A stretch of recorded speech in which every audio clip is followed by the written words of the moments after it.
के बर्थडे में होते हैं ना, तो पोस्टर में टंटे में बिरसा मुंडा दिखाई पड़ते हैं आप लोगों की तरह।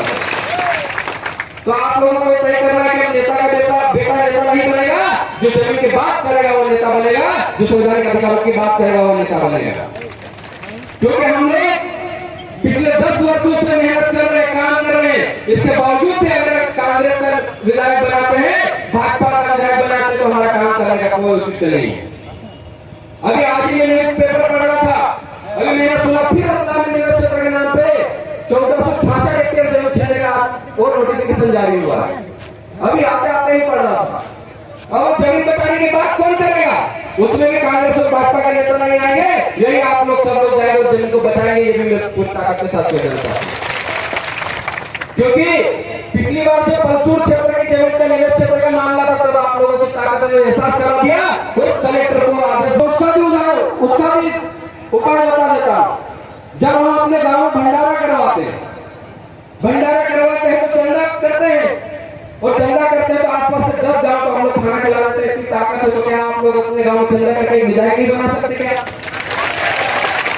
पैसा कहां से आएगा? पैसा हमसे ही आएगा और हम ही उस पर खर्च करेंगे, हमारे गांव में हमारे लोगों को समझाएंगे। आप लोग सब अपने अपने घर जाइएगा। और एक चीज, जो भी यहाँ से विधायक बनेगा, सेलाना का जो विधायक बनेगा, वो भी पूरी ईमानदारी के साथ जनता की सेवा करेगा। इस बात का भी संकल्प होना चाहिए, क्योंकि ऐसा ना हो लोग कहते हैं विधायक बना देंगे, बिक गया तो अब बिकेगा, उसके बाद जाएगा कहां?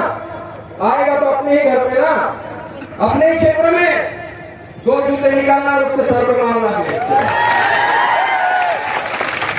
क्योंकि विधायक बनने के बाद भी नेता बदलेगा, इसका ख्याल में हम लोगों को ही रखना है। क्या ये कुर्सी ऐसी है जो उससे बैठता है, कभी कभी इधर उधर हो जाता है, तो उसको भी सुधारने का काम हम कर देंगे। और मुझे पूर्ण विश्वास है कि जो भी यहाँ का आप लोग जिसको चुनोगे, वो पूरी ईमानदारी के साथ आप लोगों के साथ कंधे से कंधा मिला के लड़ेगा और आपके हक की लड़ाई को आगे बढ़ाएगा। हम भोपाल जाना चाहते हैं, हम भोपाल में अपने लोगों को भेजना चाहते हैं। सिर्फ सेलाना की बात नहीं है, पूरे मध्य प्रदेश से हम लोग 20 से 22 विधायक इस बार बनाकर वहां भोपाल में भेजेंगे और सदन में भेज के हम लोग ताकत दिखा देंगे कि आदिवासी की ताकत क्या है। कांग्रेस और भाजपा के लोग सोचते हैं देश वाले क्या कर लेंगे, ये आदिवासी परिवार के लोग क्या कर लेंगे। तो भैया राजस्थान का उदाहरण देख लो, 2 विधायक पहुंचे थे, दोनों ने कांग्रेस और भाजपा के आदिवासी जो विधायक जो पहुंचे थे, उन्होंने कांग्रेस और भाजपा के विधायकों को आदिवासी बोलने पर मजबूर कर दिया। ये ताकत होती है विधायक बनाने की। तो यहाँ से जब 20 से 22 विधायक जीत के जाएंगे, तो वो भी कमल और कांग्रेस के विधायकों को मजबूर कर देंगे कि आदिवासी के परिवार का झंडा दिखेगा, देश का झंडा दिखेगा। अपने अपने घर जाकर आप अपनी माता को, भाभी को, काकी को, बुआ को, सबको बताना, अपने रिश्तेदार में बताना कि इस बार कमल और कांग्रेस को नहीं जिताना है। जो हमारी बात करेगा, जो हमारे खाने की, जो हमारे जमीन की बात करेगा, उसी को जिताना है। सब आप लोगों को बताना है, तो हम लोग बहुत जल्द यहाँ से विधायक बना देंगे। तो ये सब आज राजनीतिक बात इसलिए किया क्योंकि आने वाले समय में विधानसभा चुनाव और राजनीतिक बात नहीं करो तो जमता भी नहीं है। कहते हैं कि जैसे इतने सालों से मेहनत कर रहा है, आदिवासी परिवार मेहनत कर रहा है, तो जाएगा कहां? तो हम लोग राजस्थान की बात पार्टी से भी उम्मीद करते हैं कि मध्य प्रदेश में अगर जय समर्थी जो युवा निर्दलीय रूप से चुनाव लड़ेंगे, तो बात पार्टी हमको उनको समर्थन करेगी। और राजस्थान में जब बात पार्टी के विधायक प्रत्याशी वहां पर उतारे जाएंगे, तो जय समाज जाकर समर्थन करेगा, उनको भरपूर सहयोग करेगा।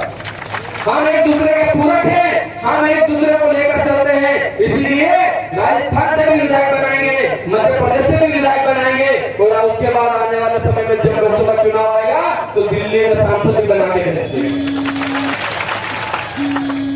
तो आप सब, मुझे लगता है कि बहुत परिपक्व हो और इस बात को भली बात के साथ जानते हैं कि हमारा व्यक्ति जब जनप्रतिनिधि बनता है तो किसकी बात करता है। इसलिए आप लोग आने वाले समय में इस चीज को जरूर कहना है। बात करता हूं फिर संविधान में जिस प्रकार से यूजीसी लाकर आदिवासियों को मिटाने की साजिश रची जा रही है, वो कहते हैं कि एक समान नागरिक संहिता, यानी कि देश में रहने वाले तमाम लोग, चाहे वो आदिवासी हो, दलित हो, पिछड़ा हो, मुसलमान हो, हिंदू हो, मुस्लिम हो, सब एक जैसे हो जाएंगे। तो क्या एक जैसे होने के बाद आपके अधिकार बचेंगे? ये जो विधायिका का प्रतिनिधित्व है, जो आपको यहाँ हमारे लोगों को सदन में भेजना होगा, क्योंकि सदन में ही सारे कानून बनाए जाते हैं और वही उसी सदन में ही लाया जा रहा है। उसी के माध्यम से आदिवासी की पहचान खत्म करने की कोशिश की जा रही है। लेकिन हम उनसे ये भी कह देना चाहते हैं, जिस दिन भी आप आदिवासी को मिटाने की कोशिश करोगे, अगर आदिवासी का एक भी बच्चा जिंदा बच गया ना, पूरी कौम को मिटा के, नस्ल को मिटा के रख देगा। इतनी ताकत है। ये हमारा खून है, ये जो डीएनए है, ये डीएनए मरता नहीं है। ये टंटे भीर का डीएनए, बिरसा मुंडा का डीएनए, जयपाल मुंडा का डीएनए, बाबा साहब का डीएनए है। मामा बालेश्वर दयाल ने जो यहाँ पर एक समाजवादी व्यवस्था की थी, उस महान बाबा बालेश्वर दयाल जी को याद करते हुए इस बार आपका बटन, आपका उंगली दबनी चाहिए, तब जाके इस देश में परिवर्तन आएगा, इस प्रदेश में परिवर्तन आएगा। क्योंकि ये परिवर्तन लाना इसलिए जरूरी है ताकि आने वाली कौन जिंदा रहे, आपके आने वाली कौन को जिंदा रखने के लिए जमीन हमारे पास रहे, वो घर हमारे पास रहे।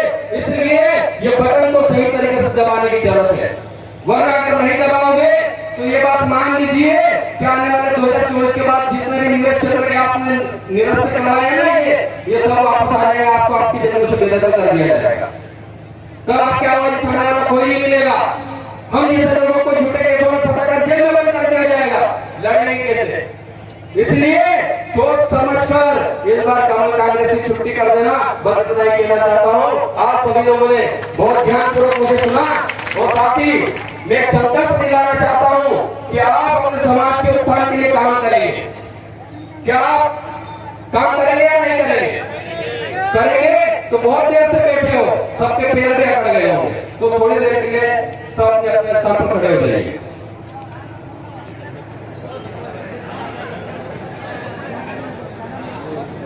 और जितने लोग खड़े हुए हैं, सबसे निवेदन है कि अपने अपने स्थान पे वापस बैठेंगे जब मैं कहूंगा। तो आप सभी लोगों को ये संकल्प लेना है कि जो प्रकृति है, जो पुरख हैं, उनके आत्माओं को साक्षी मानकर हम लोग शपथ लेंगे कि हम समाज के उत्थान के लिए काम करेंगे। अपने हाथों में मुट्ठी बांध लीजिए। मुट्ठी इसलिए क्योंकि जब बच्चा पैदा होता है ना, तो मुट्ठी बांध के पैदा होता है, इसलिए मुट्ठी बांध के हम लोग शपथ लेने की प्रकृति है। जो मैं कहूंगा वो आप लोगों को दोहराना है। हे सूरज, चांद, सितारे, धरती, आग, हवा, पानी, पत्थर, पहाड़, पेड़ पौधे, जीव जंतु, अनाज सहित अपने पुरखाओं की आत्मा को साक्षी मानकर मैं मेरे आदिवासी समाज की सुरक्षा एवं उसके सर्वांगीण विकास के प्रति अपने दायित्व को पूर्ण निष्ठा और ईमानदारी से करने की शपथ लेता हूँ। साथ ही आने वाले समय में अपने अपने क्षेत्र में ये कमल कांग्रेस के लोगों को नहीं घुसने दूंगा और जो जमीन की बात करेगा, जो संवैधानिक अधिकारों की बात करेगा, उसको जिताकर सदन में भेजूंगा। जय जोहार का नारा है, जय जोहार का नारा है,